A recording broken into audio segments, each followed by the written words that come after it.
Hello, viewers. On behalf of ICICI Securities, wish you and your loved ones a very happy New Year 2022. I welcome you all to this exclusive webinar on energy products, which is crude oil and natural gas. My name is Ramesh Varkhedkar, and I head commodities and currencies at ICICI Securities.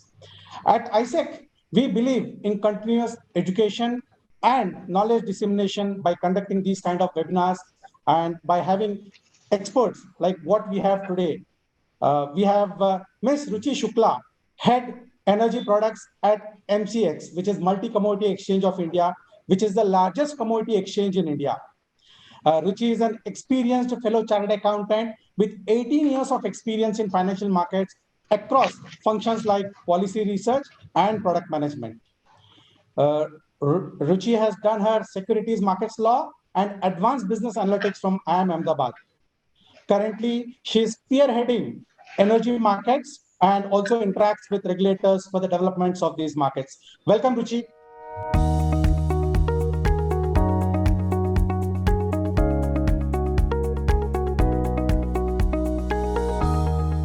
Thank you, Mr. Ramesh. Yeah, Ruchi, thanks for joining us. With your wide experience and work experience in energy markets, request you to share your insights on crude oil and natural gas. Over to you, Ruchi. Good afternoon, everyone. Wishing you all a very happy and prosperous New Year and a better, safe New Year for you and your family members. And I thank ICICI Securities and Mr. Ramesh Warekar for giving MCX this opportunity to be able to share with you our insights on energy markets.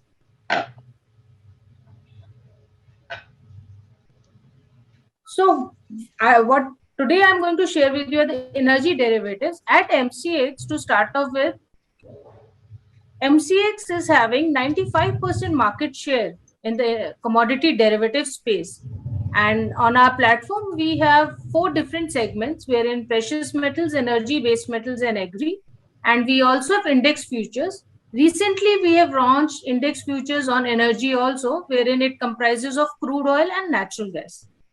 In energy segment, we have 100% market share because we are the only exchange which is running energy derivatives in Indian markets. With all these turnovers which are possible is across with the help of our extensive reach with 600 plus members spread across 1200 cities in India. So that's a kind of a reach we look at when you trade on MCX platform, and this brings us the liquidity factor. Every time we trade on any platform, liquidity becomes a concern so that the markets are efficient. And that's a kind of liquidity we have on our platforms. Now, if we talk of energy derivative, what is an energy derivative basically? Energy derivative is nothing wherein it's a derivative instrument, either futures, options, or swaps, where the underlying market is an energy product. So energy will take you the crude oil, it can be natural gas, it can be the various byproducts like jet fuel, it can be petrol, diesel, etc. But in Indian markets, as per the SEBI regulations, we have crude oil and natural gas derivatives on MCX platform. So to start off with, I will touch base on crude oil. Under crude oil, we have both futures and option products. And I will run you past through some fundamentals first. So crude oil fundamentals, as we all know, in Indian markets, a larger component of maybe major component of the crude is imported. So obviously the international factors play a lot of big role on the pricing in Indian markets.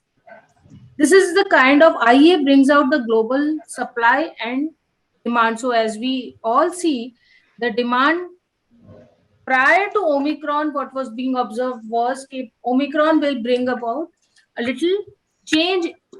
Omicron is impacting the demand because of the fears of the market, again going back into that era wherein we were around March last year, like 2020, the Q1.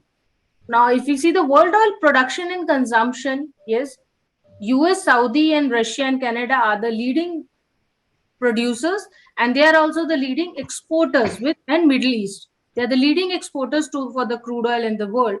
While India, on the consumption side, we are the third largest country after US and China in the consumption of crude oil. It's like if I say on a million barrels per day, we are around 5 to 6 million barrels per day of consumption, which happens on in India. So we are in the top importers of crude oil. Now, for the market participants, besides these basic fundamentals of being the largest, these are the fundamental factors which we all need to keep in mind, so that these are the factors which impact the pricing on day-to-day basis. In crude, first definitely comes the OPEC announcements, the oil producing and exporting countries announcements. Now, these OPEC generally comes out with the supply cuts or supply increase or whatever the policies they put out for the oil producing and exporting countries.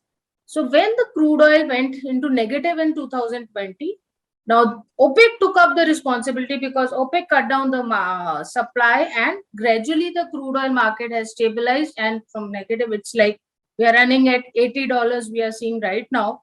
It's because ultimately the markets have to come back to their normals. So the markets have come to the normals, and the current Omicron factor is definitely impacting a little supply, and that's why recent movement, like recently there's been an increase, recent movement in the, which is, I would say, yes, the Omicron fears plus the Kazakhstan factor also comes into play because of the supply fears, wherein since the supply is affected, so when the demand is not reducing at that pace, so obviously the price increase we will see as a normal economic scenario.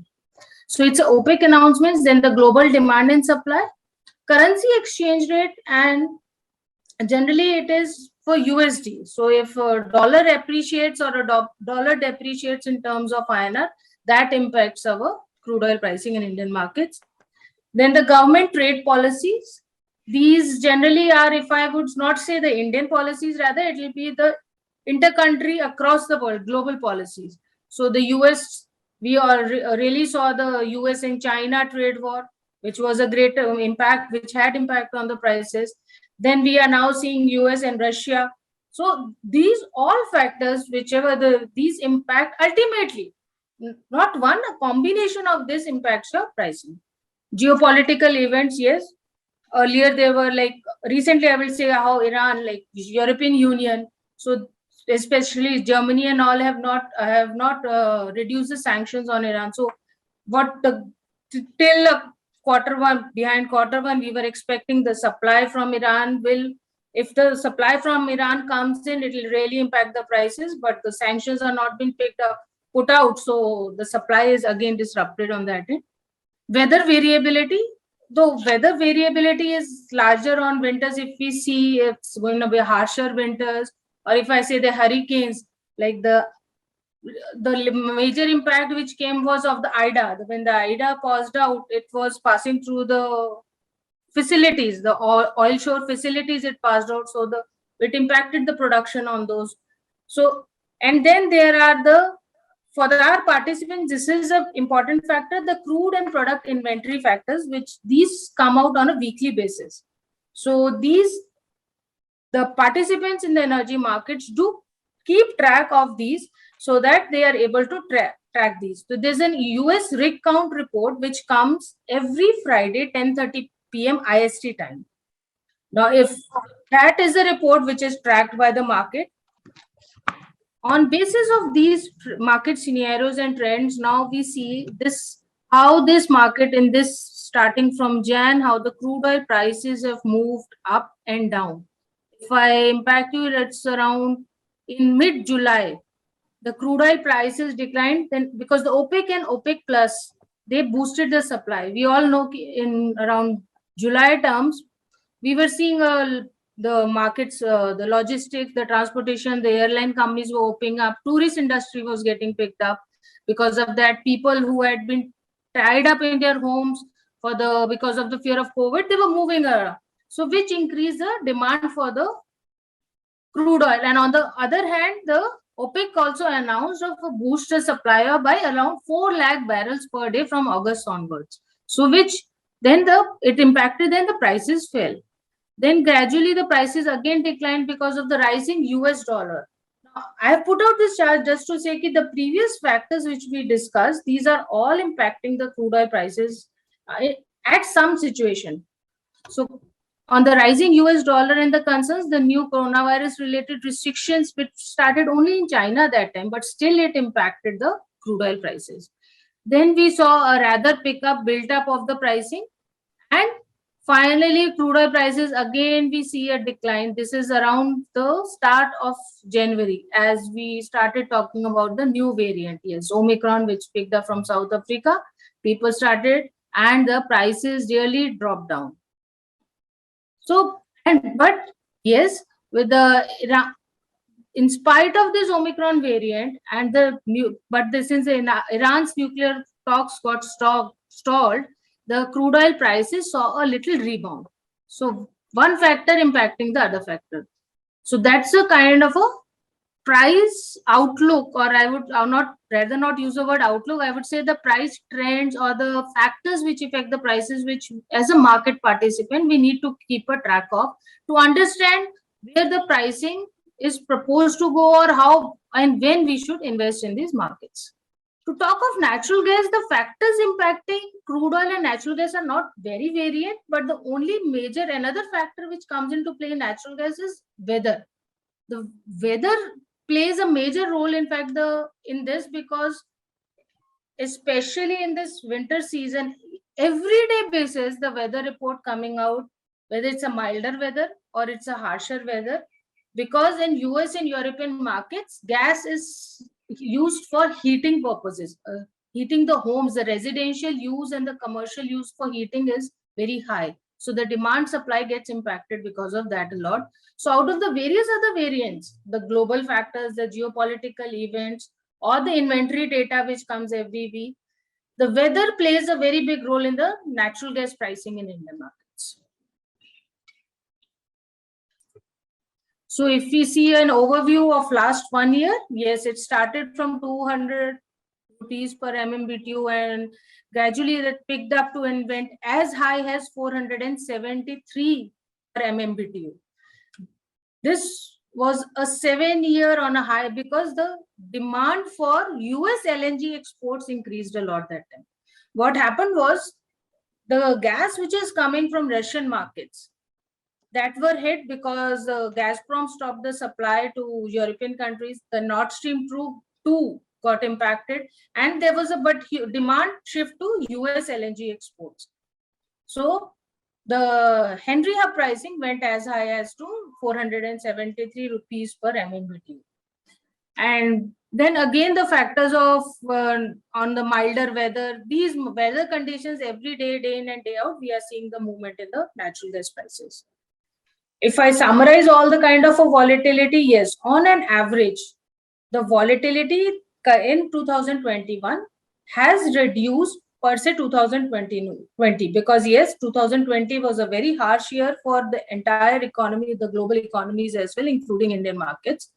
Crude oil was around 5.88% average daily volatility if I talk of, but in 2021 it was 2.23%.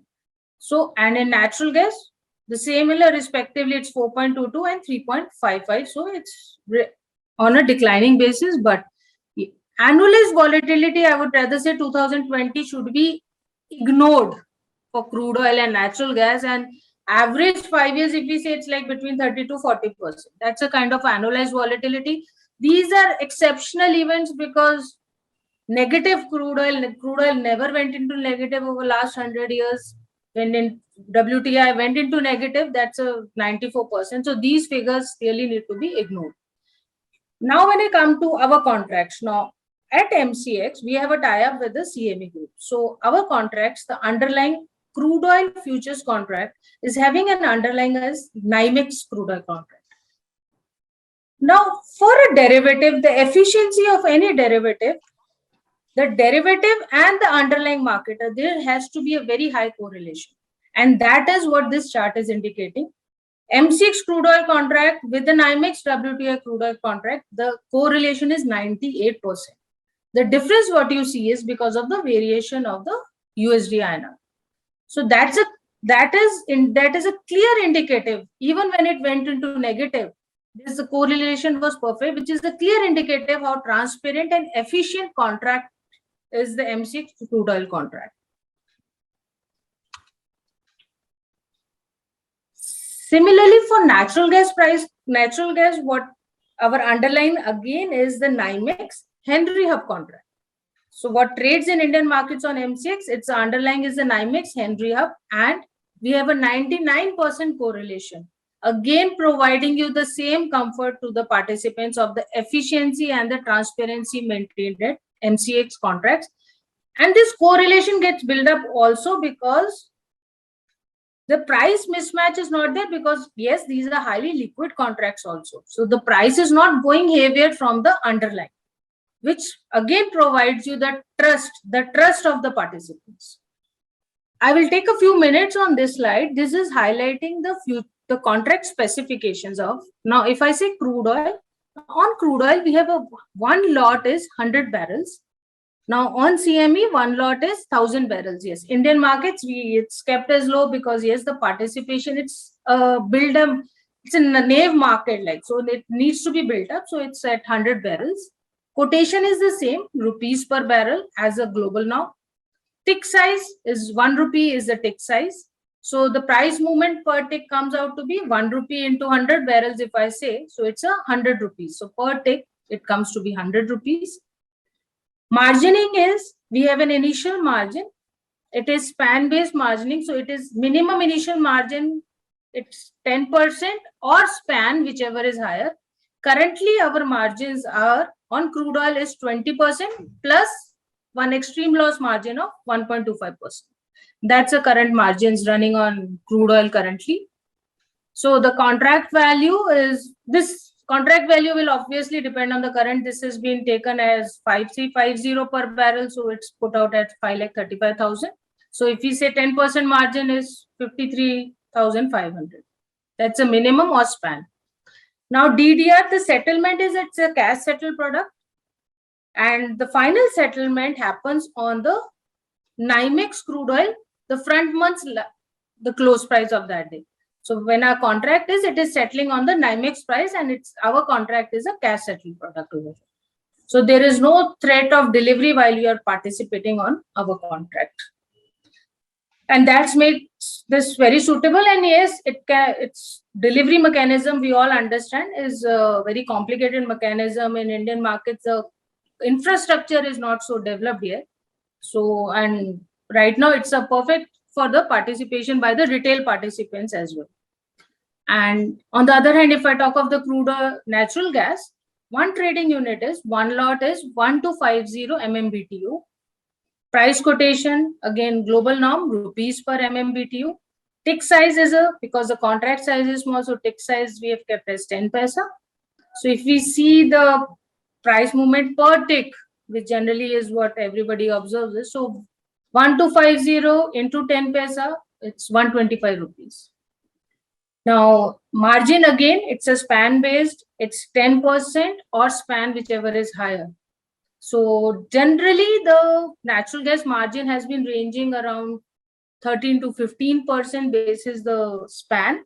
But since over last 1 month or so, the margins have increased to around 23 to 25% because of the volatility we are observing in the markets. Because it's daily, the news changing on the milder weather, harsher weather, then there was a hurricane over there. So because of that, the margins have a little high, but it's always 10% or span.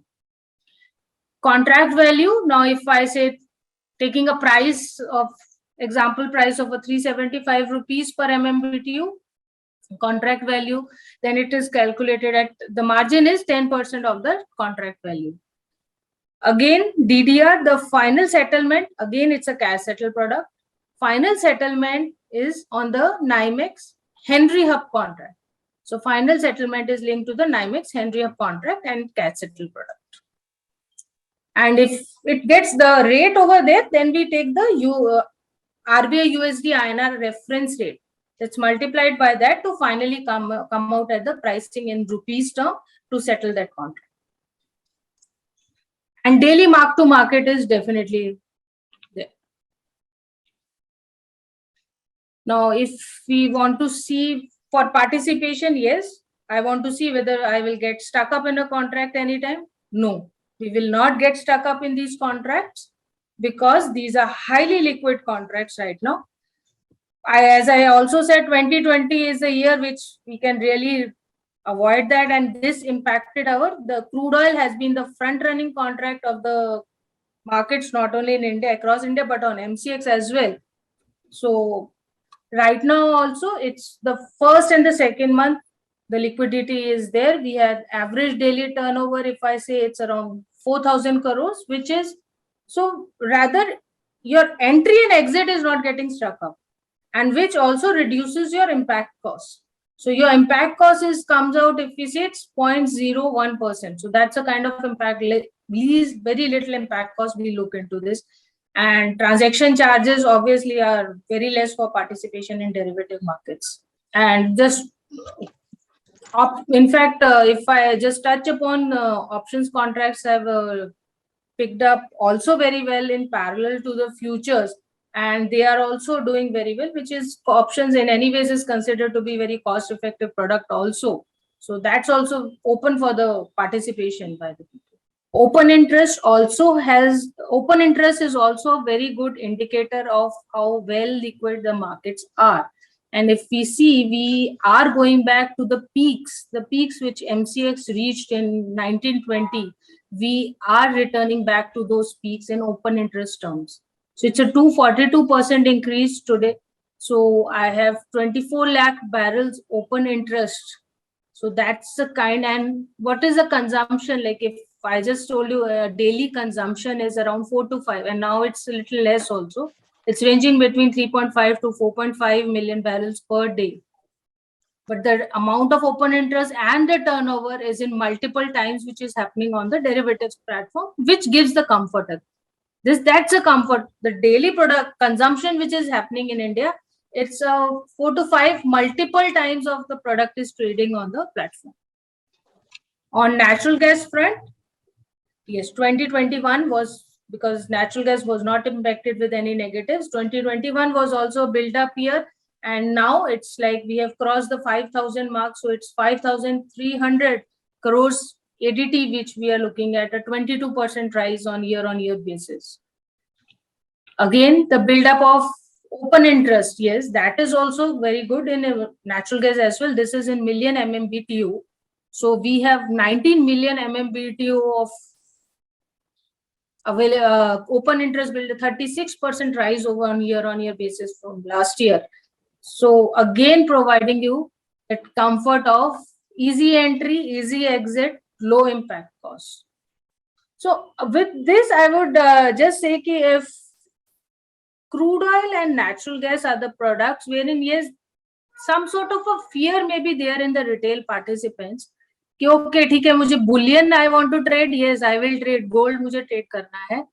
But for a person who is any retail participant as well, crude and natural gas energy products are also equally available. The only thing is we need to keep track. We need to understand the risk of this market. The risk is these are volatile markets, but with risk, there are opportunities available. And if we really set out to take actually and convert these opportunities, there are many times, and in fact on daily basis the opportunities are available in these two contracts.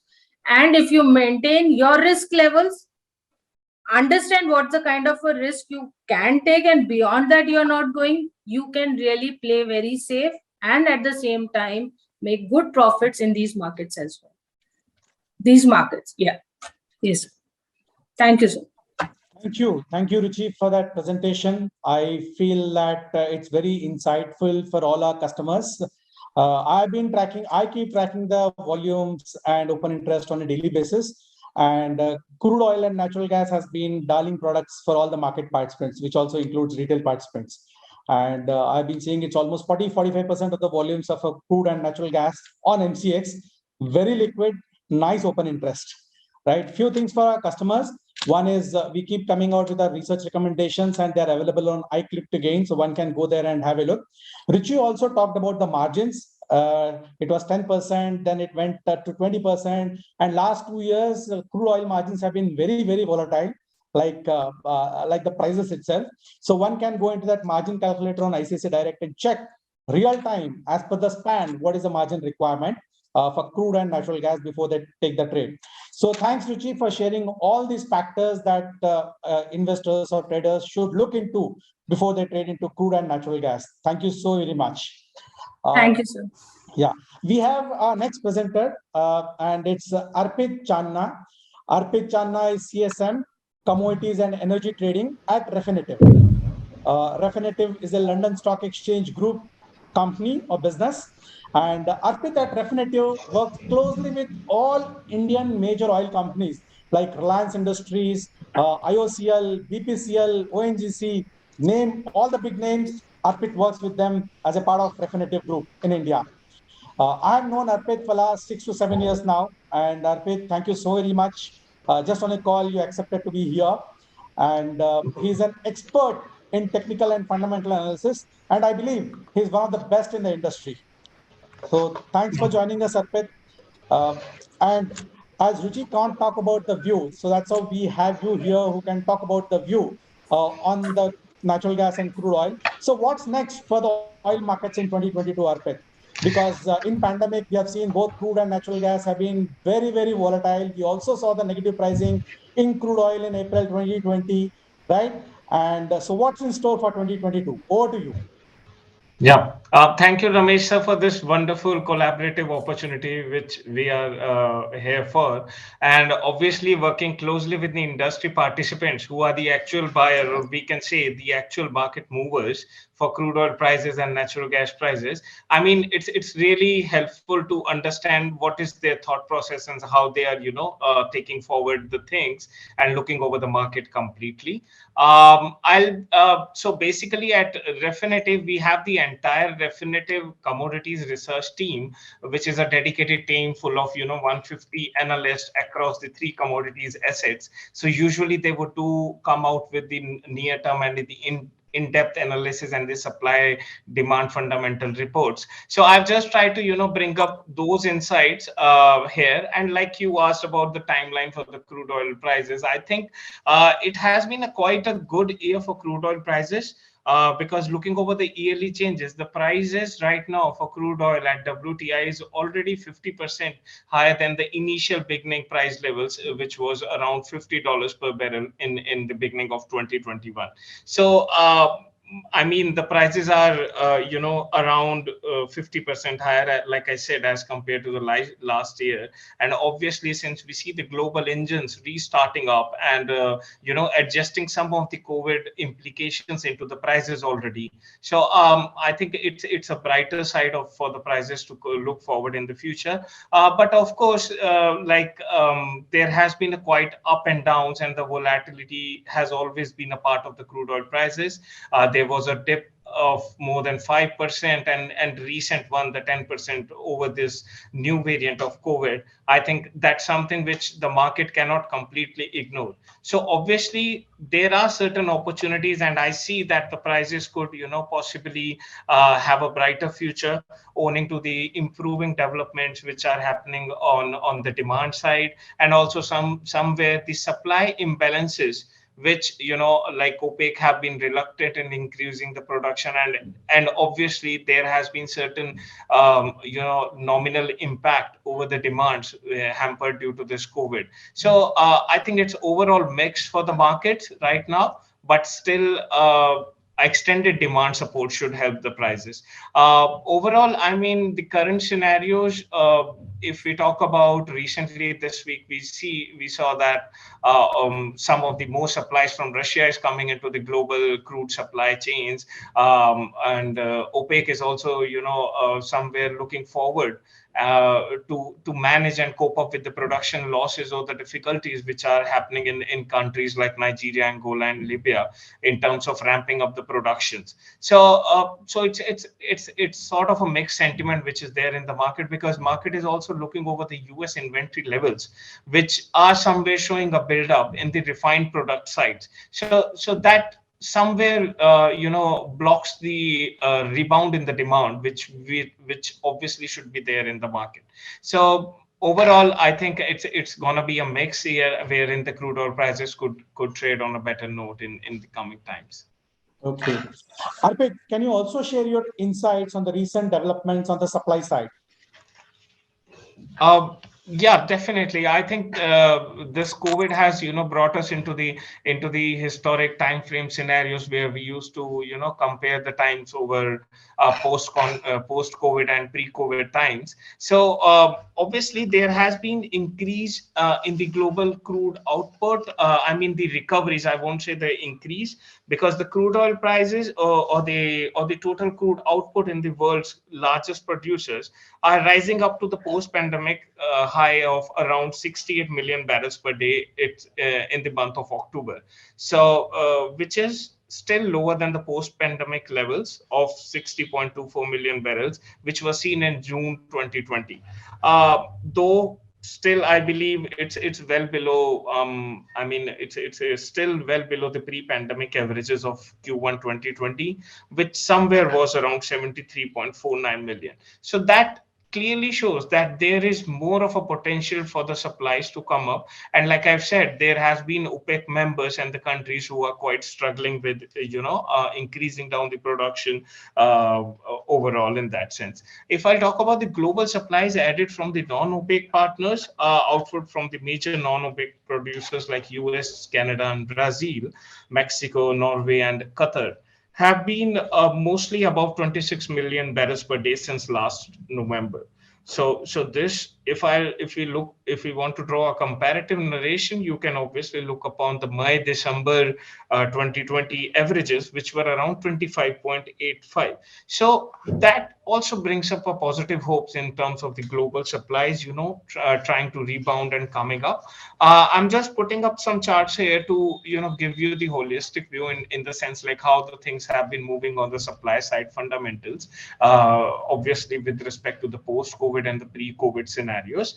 If I'll talk about the OPEC, like I've said, they are trying to see the output cuts, and I mean they have been quite reluctant in increasing their production quotas, although their adherence to the production cut agreement has always been something which the market has been skeptical about, because it's more of a supply side stimulus which is being controlled and which is being more regulating the crude oil prices, because demand is somewhere being assumed to have an implication because of the new COVID variants which were there. Because in the July month, when there was again implication for the lockdown, and the airline industries and all the tourism sector seems to be blocking up the demand, which could fuel up a positive support to the prices. So yeah, I think OPEC, which has agreed to increase the output in August and in April, obviously those news coming up latestly in the market would impact the prices.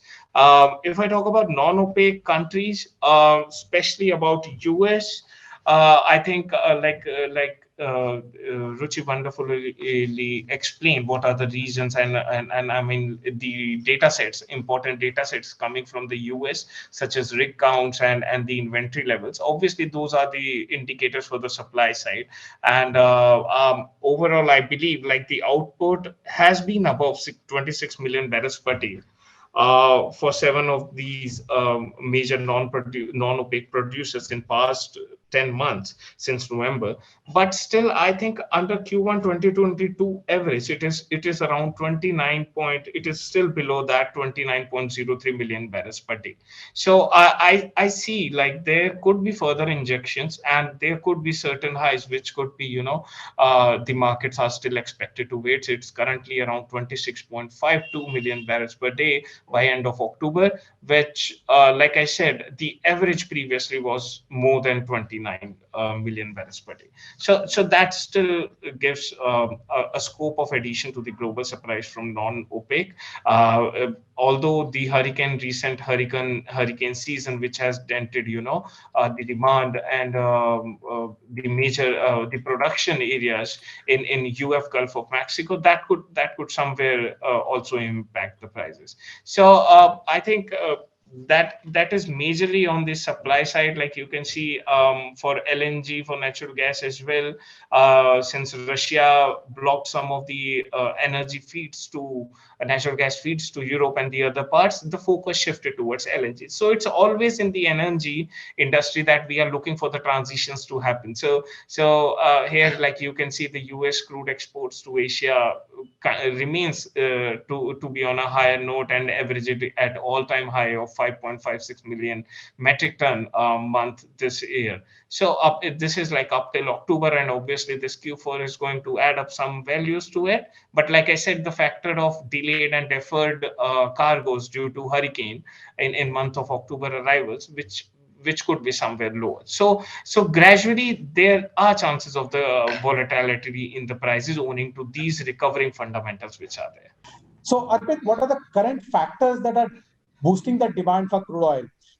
We today saw WTI hitting $80, almost $80, and Brent was above $82.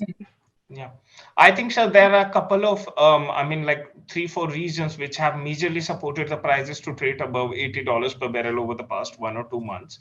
One of the major news or the major factor which have been weighing down on the prices has been the global power crisis that has impacted the world's largest economies amid the looming winter to or find out for a conventional source of energy and switching back to crude oil again. And also, like I said, hurricanes wrecking production in US is something which is expected to return in the first quarter of 2022. So that is also extending the support to the prices to trade above $80. And recently, we know that the China has changed its policy of curbing overproduction of the refined products in near term. We have seen the appetite for the appetite for the crude has been rising up from the other regions of the world now. So alternatively, the more of the refined producers coming out of the China now are also feeding up the demand for the crude oil. So that is also extending it's keeping it above the $80 price mark. And also, like recent gradual openings of the regional economies, like recently India went through the festive season and entire globe was in a festive mood, and there seems to be a recovering of the economy, although the third variant has again brought up the emergency fears and those concerns. But still, the positive implication of the recovery of that brought the positivity, and I think it's really important for us to hold the positivity. Yes. Right. Arpit, my last question to you, and it's an important product because this has got great volumes and also participation, which is natural gas, which is the other source of energy. So what's on the card, on the price for near terms on natural gas? If at all you can quickly develop on that. So natural gas, like it's a demand, it's a seasonal demand period for the natural gas, and there has been a quite upticks in the prices, recently in the injection phase when usually the inventory levels are expected to be injected in these US storages. But overall, if you see the working, the gas regulated is majorly because of the inventory storage levels, and second is the temperature forecast. So just to quickly, bifurcate these two factors and talking about it. So working natural gas in the underground storage of US remained lower than the last year's inventory levels by end of 2021. So that is somewhere, a factor to the prices, because the injections which were supposed to be at a higher pace was somewhere gradually lesser because of the lower production line coming in from the US. Overall, the prices have been supported by the subdued inventory levels, like I said, which are lower than the 5 years average, and also are the lower than the the last year's injections which were there. Overall, if we look on if you can follow the bottom chart, you can see these are the inventory withdrawals which has happened over a period of months since beginning of 2021. So you can see that the withdrawals were generally higher during January month. So that is like keeping the prices intact on the higher side, owing to the winter heating demand. But gradually the buildup would again pressurize the prices to trade sideways. So and also, like if you talk about the prices in upcoming month, I think it's more of the market would be eyeing the demand side support to hold the gains, but this Omicron variant or the recent variant of COVID is likely to dampen the demand for non-commercial sector. But overall, like I said, the temperature outlook is also going to affect, and since we have the replica of US based contract, so it's important to look upon the weather conditions in US. So like you can see on these charts, the major these zones negative are expected to have a temperature levels lower to 1 to 3 degree Fahrenheit. I mean, like it's expected to remain in a colder zone, and all these depression of the dark blue, which you can see on the US map on the right hand side, is something clearly indicating that the winter season is going to prevail in the market, and the heating demand from the residential sector could come up. So I mean, if not going too much in the details, but if you if you look upon this over chart of 2 months forecast temperature, which is from Refinitiv Icon, you can also see the major central and the northern portion is still somewhere where the demand for the natural gas could come up in coming 2 months. Although the heating and the normal temperature is expected to hit back in the south zones of US, but since we know the major population of the commercial and the residential population resides in the central and the upper region. So I think the prices would still remain bit intact, taking the cues from the stronger demand side. Although implication of the third variant of, I mean, the recent variant of COVID can obviously hamper the sentiment of the positive demand, which should be there in the market. Yeah. That's great. Thank you so very much, Sharpet, for all those insights. I'm sure all the customers of PISEC could be happy now. They'll be able to understand on this products, which is crude and natural gas, and trade better. I do recommend to keep a track on the iClick to Gain calls, which are given by the research, because everything is dynamic, things keep changing. And these are the calls which are disseminated on a real-time basis, on a day-to-day basis.